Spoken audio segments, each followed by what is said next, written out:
This is Congressman Alan Grayson, who is famous recently for this. You get sick, America. The Republican health care plan is this. Die quickly. Congressman Alan Grayson said that on the House floor on September 29th and immediately got everyone inside the Beltway very upset. Because even though Republicans say stuff like that all the time about issues like health care, Democrats just don't. Don't believe me? Last week, Democrats released a health care bill which essentially said to America's seniors, drop dead. They're going to save money by rationing care, getting you in a long line. Places like Canada, United Kingdom, and Europe, people die when they're in line. 1 in 5 people have to die because they went to socialized medicine. When Congressman Alan Grayson said on the House floor that the opposition party's health policy was for people to die quickly, no one would have batted an eye had Alan Grayson been a Republican, because Republicans say stuff like that all the time. Democrats don't. So Beltway Common Wisdom therefore rose up and declared that Congressman Grayson's die quickly comments would cost him his seat, that Republicans had a bullseye on him anyway, and this controversy would make Alan Grayson that much softer a target in the next election. Don't believe everything you read. Since Congressman Grayson's die quickly remarks, the Republican mayor of Orange, Florida, decided not to run against Mr. Grayson. The Republican Speaker of the Florida House decided not to run against Mr. Grayson. A former Republican state senator named Dan Webster decided not to run against Mr. Grayson.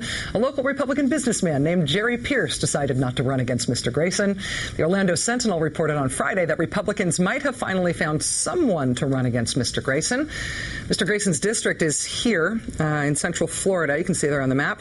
Florida Republicans think they found a 28-year-old from here in Coral Gables who's willing to move across the state to try to run against Mr. Grayson. There we are, Coral Gables. Cheers. In late-breaking news, we've just found out that a Republican candidate running in Florida's 24th district may instead be seeking the nomination in Grayson's nearby district. So, soft target, right? Sure going to lose his seat for that outburst, right? When it comes to Beltway Common Wisdom, as a great philosopher once said, don't always believe the hype. Joining us now is the aforementioned underestimated Democratic congressman from Florida, Alan Grayson. Yes, they misunderestimated me again. So you now have somebody moving from another district. Well, two candidates possibly moving from another district. Oh, they've decided they're in, and 3 others. But, you know, we've already polled and found out that people with fake names have better name recognition than people who are already in the race against me. You ran you made up names. We made up names, right? We put them in a poll, and the fake names did better than the current opponents. I know that 2 of the people who are going to run against you are Tea Party activists. That's right. Patricia Sullivan and Dan Finelli. I'm helping them out with their name recognition right now. What do you well, think? Good. Now 4 people know them instead of 2. Yeah. Well, what do you think of? I mean, they're coming out of a movement that sees itself as quite separate from the organized Republican Party, but they think they've got a lot of energy. They think that they can rouse some populist interest. What do you think about that? You know, the list now is very well who's that of Central Florida politics. There's nobody in the race right now who actually is known at all, but they're not the ones I'm worried about. I'm worried about the National Party. The National Republican Party spent over $2 million to keep me out of office last time, and now, according to the NRCC's executive director, I'm their #1 target, and you know why. So I can only imagine how much 30 pieces of silver they're going to throw this time at the race. But they're desperate to knock you off because of the district, and they think that you becoming famous for those comments on the House floor make you an easier target, but they can't find anybody. They can only find a whole team of people to run against you. I mean, this is the question. Why is there no native challenger to you?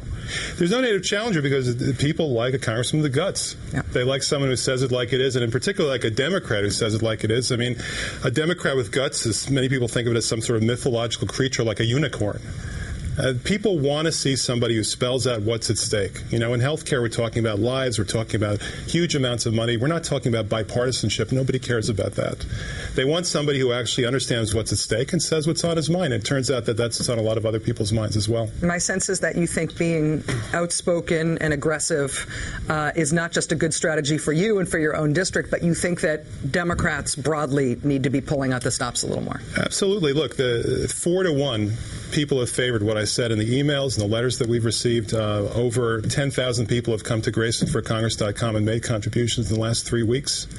We're doing a money bomb on November 2nd at CongressmanWithGuts.com. And people are already piling in. And what that shows is that people really want somebody to stand up for them and call it like it is. On health reform, let me ask you right now about how you feel about the two sides right now.